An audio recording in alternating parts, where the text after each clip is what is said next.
जो सड़क पे खड़ा हुआ व्यक्ति को आप जब डराने की कोशिश करते हैं, मौत का कफन बांध के खड़ा हुआ व्यक्ति, उस व्यक्ति को जब आप डराने की कोशिश करते हैं तो डर खुद डर जाता है।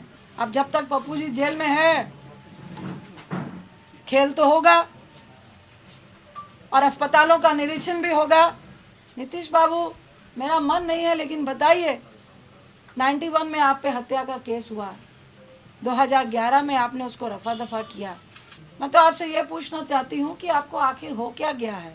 इतने अपंग क्यों हो चुके हैं आप? ऐसी कौन सी चीज़ें हैं जिसके दबाव में आप वो सब कुछ कर रहे हैं जो बिहार को गवारा नहीं है? क्या बालिका गृह कांड है?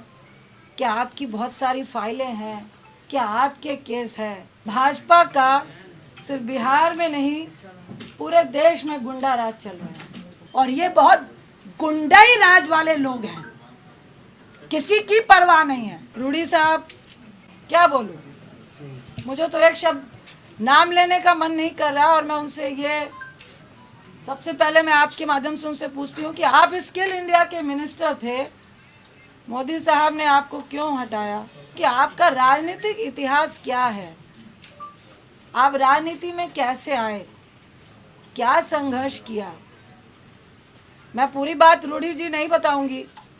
आप पायलट थे, आप कैसे क्या किए, किनको नौकरियां दिलाइयां, किसके आशीर्वाद से आप राजनीति में आए, कैसे मंत्री बने, और आपके घर में उत्तराखंड में फार्म हाउस से लेकर, बिहार से लेकर, दिल्ली से लेकर कहाँ पे आप पप्पू जी को जेल में बंद कर देंगे तो क्या लोगों को मरने देंगे? आपकी ये मंशा है कि लोग मरे और हम तमाशा देखें? गोल्फ के मैदान में गोल्फ खेलते हुए कि भाई स्थिति बहुत पैनिक है, मुझे तो बहुत डर लग रहा है, आई एम वेरी सेफ, कहने में बहुत मज़ा आता है। मोदी साहब, आप भी आइए, जो सेंट्रल में चुप्पी साध के बैठे हैं। आप राजनीति खेल रहे हैं, आप लॉबी खेल रहे हैं। देखिए, मुझे लॉबी खेलने का कोई शौक नहीं है, ना इस वक्त राजनीति खेलने का शौक है, और ना ही जो खेलेगा उसको खेलते देते रहने का, देखने का शौक है। अगर पप्पू जी की रिहाई नहीं हुई और ये ड्रामा चलता रहा तो बहुत जल्द आपको भी मुख्यमंत्री आवास से निकलना पड़ेगा, आपके मंत्रियों को मुख्यमंत्री आवास से निकलना पड़ेगा और चौराहे में खड़ा होना पड़ेगा। अगर चंद दिन के अंदर, 2 दिन के अंदर पप्पू जी रिहा नहीं होते हैं और आप ये डॉक्टर और प्रशासन का खेल खेलते हुए उनको हर दिन गाड़ी में 4-4 लोगों के साथ बैठा के जो घुमाने का आप काम कर रहे हैं, तो आप भाजपाई लोग भी सुन ले, मुख्यमंत्री साहब भी सुन ले। रूडी साहब, मैं अनशन में बैठूंगी जब तक आपको जेल के अंदर नहीं कर दिया जाएगा। ये खेला खेलना बंद कर दीजिए। जब इनको मधेपुरा भेजा गया तो मजिस्ट्रेट को ही खड़े खड़े इनको बेल दे देनी चाहिए थी, लेकिन ये रणनीति है, ये लोग खरीद रहे हैं और इनको जबरदस्ती इस मंशा से तंग किया जा रहा है कि पप्पू जी तंग हो, 4-5 दिन रहे, उनको भी महामारी से डर लगे, उनको भी जेल से डर लगे। जब वो डर जाएंगे तब हम देखेंगे। ये एक षड्यंत्र चल रहा है और इसमें सुप्रीम कोर्ट की भी धज्जियां उड़ाई जा रही हैं। 2005 में जब चंद्रशेखर खड़े हुए थे मधेपुरा से, उन्होंने पैम्पलेट पर आपका और पप्पू जी का फोटो लगाया था, लेकिन कल उन्होंने कहा है कि पप्पू यादव गुंडा है और बीजेपी के एजेंट है। आप सवाल का भी जवाब आप खुद ही दे रहे हैं। नहीं, तो आप जिसकी कि खुद आपका फोटो भी इस्तेमाल किया। मुझे कोई कमेंट नहीं करना, वो इस लायक नहीं है कि मुझे ये प्रेस कॉन्फ्रेंस को राजनीतिक लोगों के साथ नहीं करना था। मैं उन सब का धन्यवाद करती हूँ कि जो तहे दिल से पप्पू जी के साथ है। सही मायने में देखिए, लोग पप्पू जी के साथ इसलिए नहीं खड़े हैं कि अभी 4 दिन में चुनाव हो रहा है। पप्पू जी को आज जेल भेज दिया गया, क्यों भेज दिया गया, किस लिए भेज दिया गया? ऐसा क्या उल्लंघन किया था? ऐसा कौन सा अपराध था? 32 साल पुराना केस, सुबह 9 बजे से घर से लेकर गए हैं। पहले बोला लॉकडाउन का उल्लंघन है। भाई दिल्ली में लॉकडाउन का उल्लंघन, अगर आपने मास्क नहीं पहना है 500 रुपये का पर्ची काट के आपको वार्न करके भेज देते हैं, ये होता है लॉकडाउन का उल्लंघन। अगर आप ब्रैकेटिंग के पास हैं, जाना चाह रहे हैं, आपके पास कोई सर्टिफिकेट या आप किस लिए जा रहे हैं नहीं है, तो आपको 1000 रुपये 2000 रुपये का चालान है। लॉकडाउन का उल्लंघन वही होता है। उनको लगा कि अब लॉकडाउन का उल्लंघन से तो बात नहीं बनेगी। तो ये कौन लोग थे, किनके इशारे पे हुआ?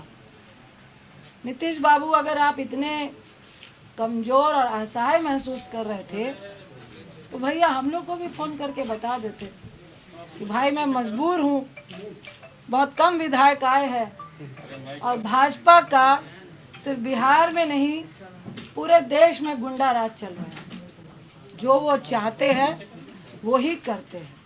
सत्ता में अगर आप हैं तो वो चोर नहीं है, अगर आप सत्ता में नहीं हैं तो आप चोर हैं। मुझे तो परेशानी के साथ हंसी भी आ रही थी कि ना चोर को पकड़ूंगा ना चोरी को पकड़ने दूंगा, ना मैं खुद काम करूंगा ना किसी को काम करने दूंगा।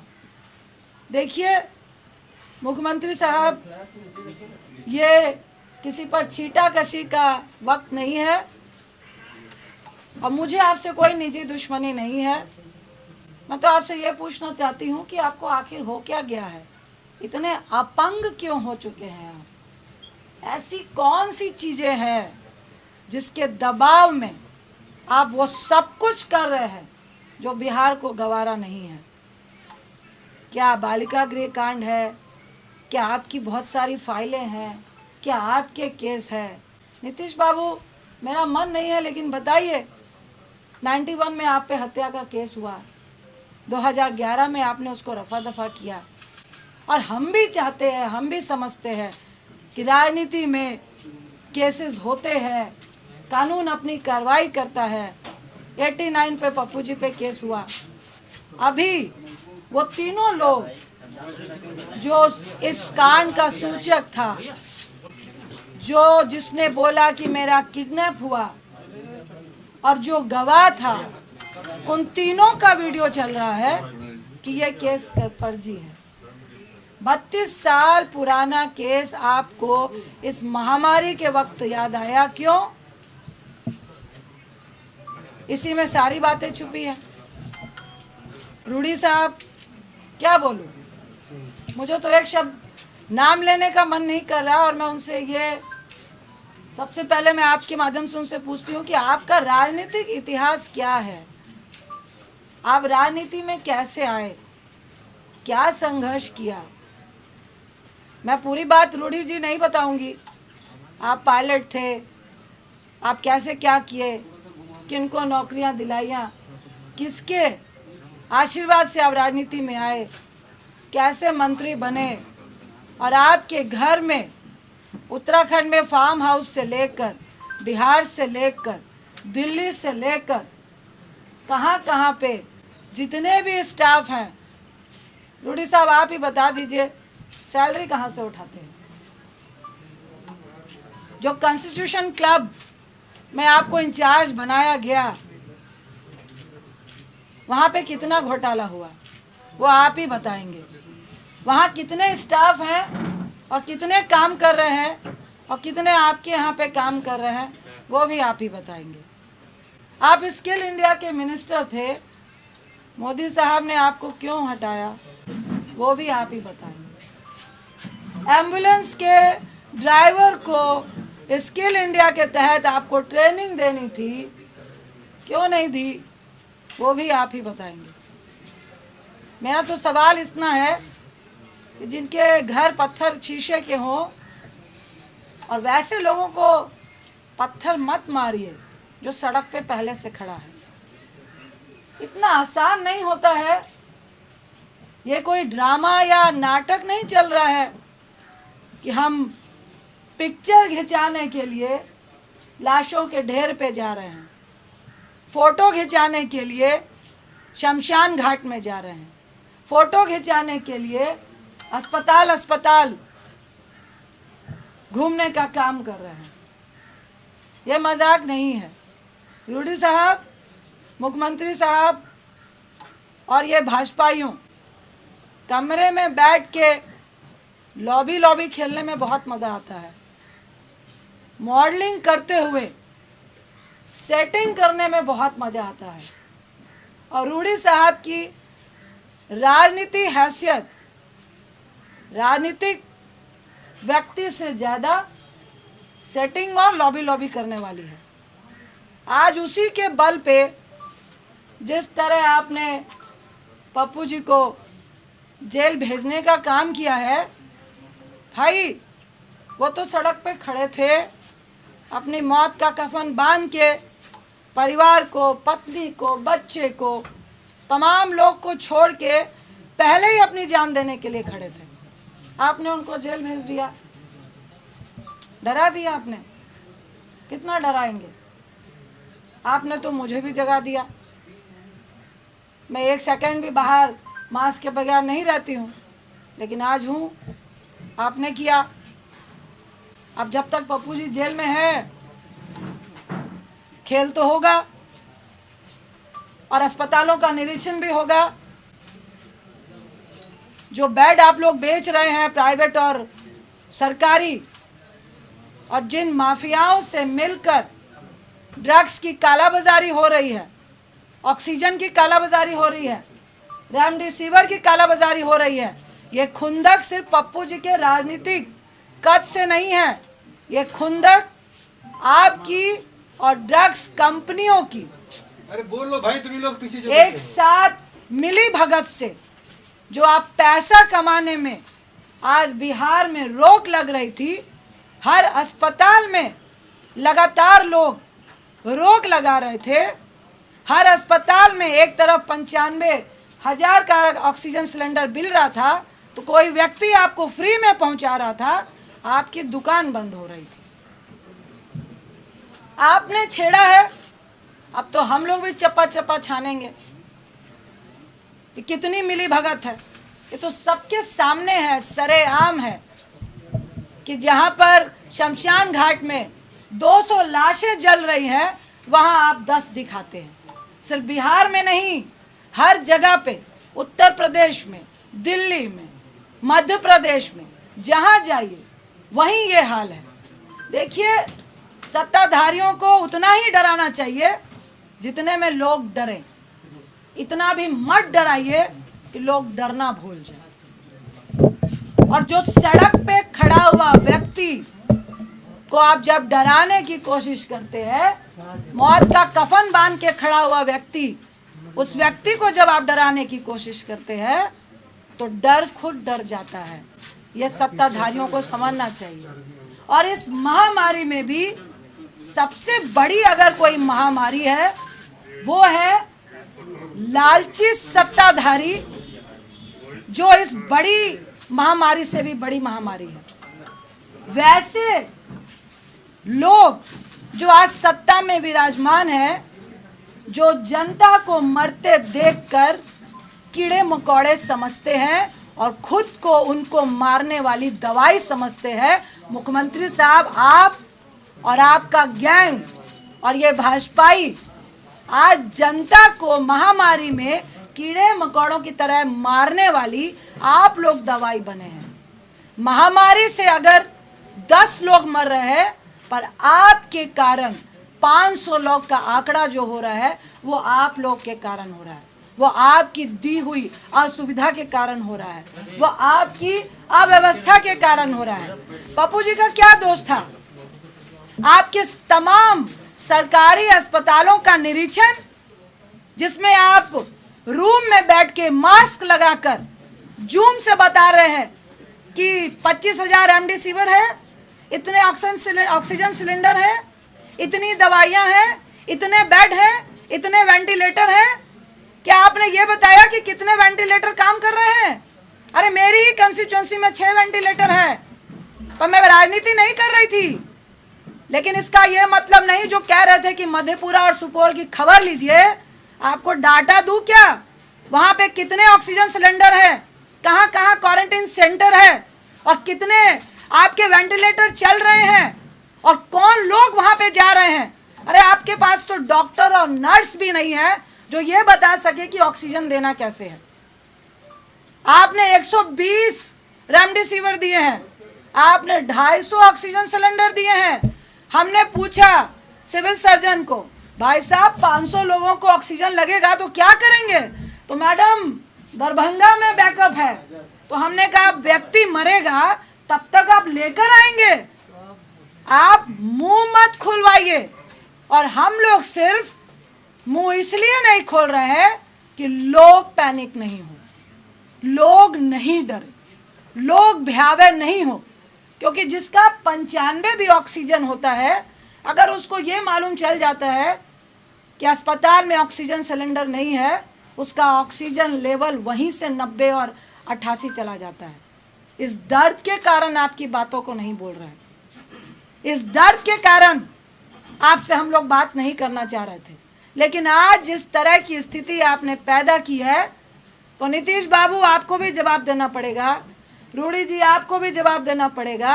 और ये कौन सा मंत्रालय है जो फेलियर के नाम से, कौन से लोग हैं, कौन से ब्यूरोक्रेट्स हैं जिनको आपने कभी अपना ओएसडी बनाया, फिर उनको मंत्री बनाया, और आज वो सबकी मिली भगत से उनकी दुकान नहीं बंद हो जिसके लिए आप मुंह बंद कराना चाहते हैं। अरे कितनों का मुंह बंद कराएंगे? और शर्म आनी चाहिए और थोड़ा डरिए। आप पप्पू जी को जेल में बंद कर देंगे तो क्या लोगों को मरने देंगे? आपकी ये मंशा है कि लोग मरे और हम तमाशा देखें? गोल्फ के मैदान में गोल्फ खेलते हुए कि भाई स्थिति बहुत पैनिक है, मुझे तो बहुत डर लग रहा है, आई एम वेरी सेफ कहने में बहुत मज़ा आता है। मोदी साहब आप भी आइए, जो सेंट्रल में चुप्पी साध के बैठे हैं, ये आपके ही क्रियाकलापों का प्रेरणा है जो आज आपके लोग कर रहे हैं। पहले जब सेकेंड लहर आई, दूसरी लहर आई, तो आप सत्ता के जुनून में, जीतने के जुनून में इतने पागल थे कि हमारे देश में ये जो महामारी की आपदा है, ये प्राकृतिक आपदा से ज्यादा WHO और पूरे वर्ल्ड के कंट्री का ये कहना है कि 90% हमारे देश की जो आपदा है वो मैन मेड है। आपके प्रधानमंत्री, आपके सत्ताधारियों ने इसको जबरदस्ती फैलाने का काम किया है, लोगों को मारने का काम किया है। और आपको शर्म नहीं आ रही कि उस बीच में अगर कुछ लोग अपनी जान की परवाह किए बगैर आपकी मदद करना चाहते हैं तो आप जेल खेल रहे हैं, आप राजनीति खेल रहे हैं, आप लॉबी खेल रहे हैं। देखिए, मुझे लॉबी खेलने का कोई शौक नहीं है, ना इस वक्त राजनीति खेलने का शौक है, और ना ही जो खेलेगा उसको खेलते देते रहने का, देखने का शौक है। अगर पप्पू जी की रिहाई नहीं हुई और ये ड्रामा चलता रहा तो बहुत जल्द आपको भी मुख्यमंत्री आवास से निकलना पड़ेगा, आपके मंत्रियों को मुख्यमंत्री आवास से निकलना पड़ेगा और चौराहे में खड़ा होना पड़ेगा और जवाब देना पड़ेगा। ये दिल्ली में बैठ के जूम से काम नहीं चलेगा। अगर आज आप फर्जी केस में पप्पू जी को जेल में डाल के ये जो प्रशासन और डॉक्टर का खेला खेल रहे हैं, अरे आपका तो एक भी हॉस्पिटल में ऑक्सीजन सिलेंडर नहीं है। आप पप्पू जी का सीवियर इन्फेक्शन है, सुन लीजिए, शुगर के पेशेंट हैं और 1.25 महीने पहले उनका गॉल ब्लैडर का ऑपरेशन हुआ है, उनके लीवर में 30% प्रॉब्लम है। और अभी मैं आते वक्त भी जो डॉक्टर ने ऑपरेट किया उनसे बात करके आई हूँ कि हैवी रिस्क है कि उनको दोबारा इस हालात में इन्फेक्शन के चांसेस हैं, क्योंकि बहुत नया ऑपरेशन है। उसके साथ ही उनको सीवियर इन्फेक्शन थे, जिसकी सारी रिपोर्ट आपको दी गई है। मैं फिर आपको आगाह करूंगी कि ये खेला बंद कर दीजिए, ये राजनीति बंद कर दीजिए, उनको रिहा कीजिए। और आपके जेल के अंदर वो पॉजिटिव होके आएंगे तो ना मैं माफ़ करूंगी, ना आपको जनता माफ़ करेगी। और सिर्फ माफ़ी से काम नहीं चलेगा। अगर चंद दिन के अंदर, 2 दिन के अंदर पप्पू जी रिहा नहीं होते हैं और आप ये डॉक्टर और प्रशासन का खेल खेलते हुए उनको हर दिन गाड़ी में 4-4 लोगों के साथ बैठा के जो घुमाने का आप काम कर रहे हैं, तो आप भाजपाई लोग भी सुन ले, मुख्यमंत्री साहब भी सुन ले। रूडी साहब, आपकी जो एम्बुलेंस घर में थी वो सरकारी खजाना था, और एक तरफ लोग 12,000 रुपये पर किलोमीटर एम्बुलेंस के लिए दे रहे थे और तब भी नहीं मिल रही थी। मैं अनशन में बैठूंगी जब तक आपको जेल के अंदर नहीं कर दिया जाएगा। ये खेला खेलना बंद कर दीजिए, ये गंदी राजनीति महामारी के वक्त बंद कर दीजिए। आज मैं फिर कह रही हूँ कि मुख्यमंत्री साहब फोन कीजिए, अगर आपको लगता है कि कोई मदद करने में राजनीति कर रहा है, मुझे फोन कीजिए, पप्पू जी को फोन कीजिए और बताइए कि पप्पू जी मदद कीजिए, महामारी है, हम सब मिलके काम करेंगे। लेकिन ऐसे मत कीजिए जहां आपको लग रहा है राजनीति हो रही है। हम आपको सहयोग देने के लिए तैयार हैं। फिर आपको आगाह कर रही हूं, इस महामारी में राजनीति मत कीजिए, किसी की जान मत लीजिए। अगर हमारी फैमिली को आप खतरे में डालेंगे, अगर आप बिहार की जनता को खतरे में डालेंगे, अगर हमारे बच्चों को आप खतरे में डालेंगे, तो आपका परिवार भी मुख्यमंत्री आवास में नहीं बैठ पाएगा।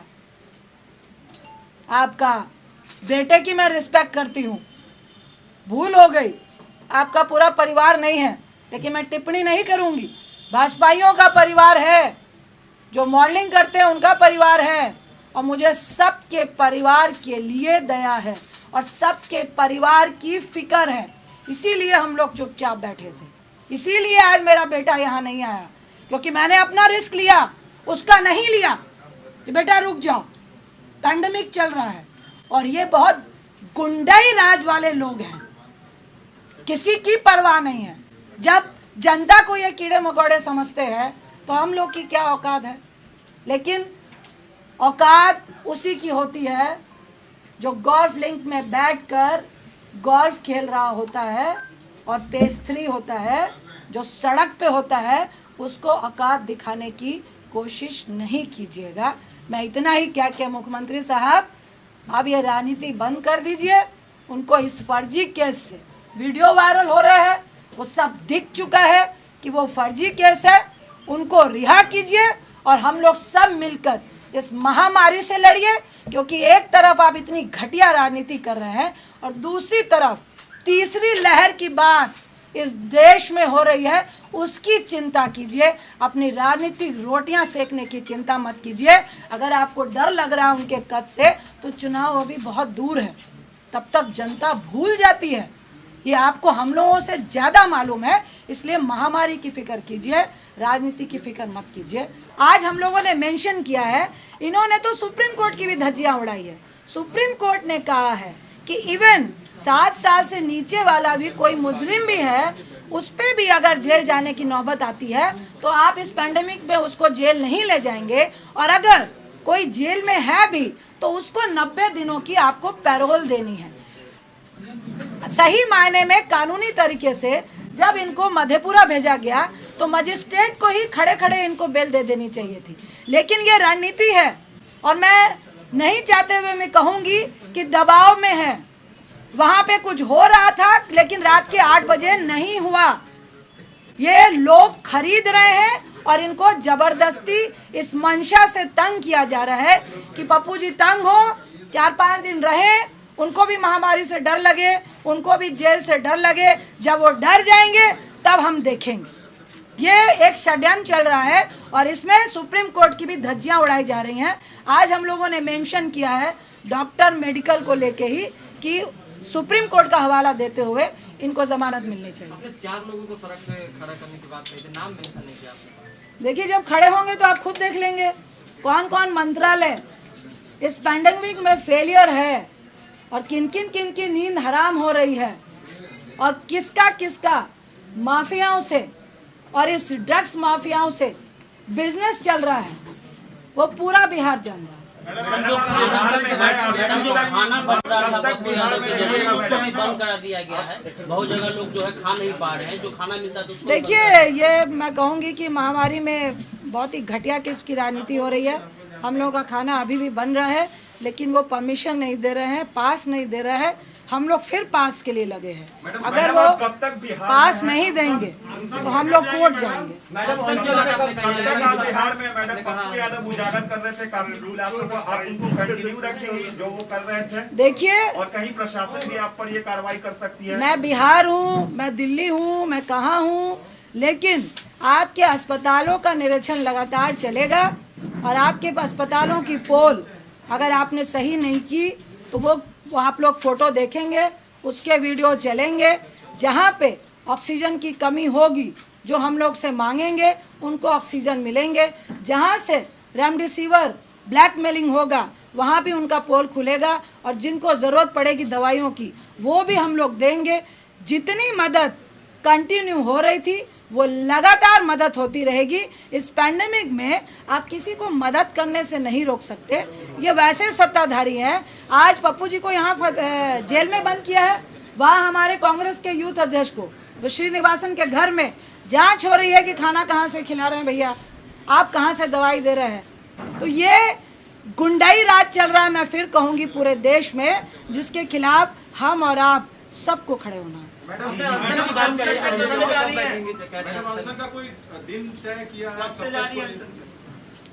मैंने आपको बोला, मुख्यमंत्री साहब को फिर आगाह किया, जल्द से जल्द पप्पू जी की रिहाई हो, क्योंकि आपने फर्जी केस में ज़बरदस्ती इस पैंडेमिक में जो पोल आपके स्वास्थ्य का खुल रहा था सुविधाओं का, उसके लिए आपने भेजा है।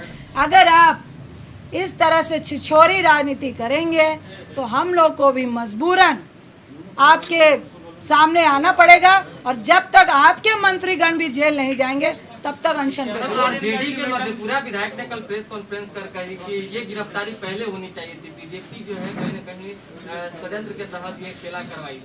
विनाशकाले विपरीत बुद्धि।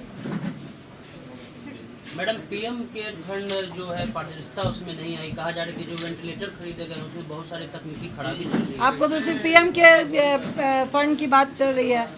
100 रुपए किलो डीजल, 100 रुपए डीजल और पेट्रोल हो चुका है और उससे उनको 21 लाख करोड़ रुपए आ चुके हैं।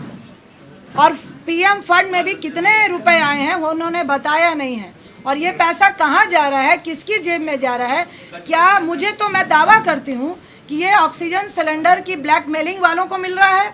अभी दिल्ली में खान मार्केट में पकड़ाया था 800 जो ऑक्सीजन आपके कंसंट्रेटर हैं और उनका जो नवनीत कालरा वो बीजेपी और आम पार्टी से मिला हुआ है। ये तो मिली भगती और उन्हीं को पैसे दिए जा रहे हैं कि आप विदेश से मंगाइए 20,000 में और यहाँ पे 70,000 में दीजिए और फिर हमारे पार्टी फंड में भी दीजिए। तो चुनाव में आखिर सत्ता पाने के लिए किस तरह से वो एमएलए खरीदेंगे। महामारी को छोड़ के सेंट्रल विस्टा पर ज्यादा ध्यान दिया जा रहा है। अभी जो महामारी उस पर ज्यादा। मैडम सिंपल सवाल ये है कि 2005 में जब चंद्रशेखर खड़े हुए थे मधेपुरा से, उन्होंने पैम्पलेट पर आपका और पप्पू जी का फोटो लगाया था, लेकिन कल उन्होंने कहा है कि पप्पू यादव गुंडा है और बीजेपी के एजेंट है। आप सवाल का भी जवाब आप खुद ही दे रहे हैं। नहीं तो आप जिसकी बताइए कि खुद आपका फोटो भी इस्तेमाल किया। मुझे कोई कमेंट नहीं करना, वो इस लायक नहीं है। मैडम, जिस तरह से पप्पू जी लगातार सरकार के खिलाफ उद्भेदन कर रहे थे, क्या रजिंदर रंजन जी अब बिहार प्रवास करके किसी तरह का पप्पू जी का जो कार्य था वो संभालेंगे? देखिए, मैं इस पैंडेमिक में तमाम बिहार वासियों के साथ हूँ।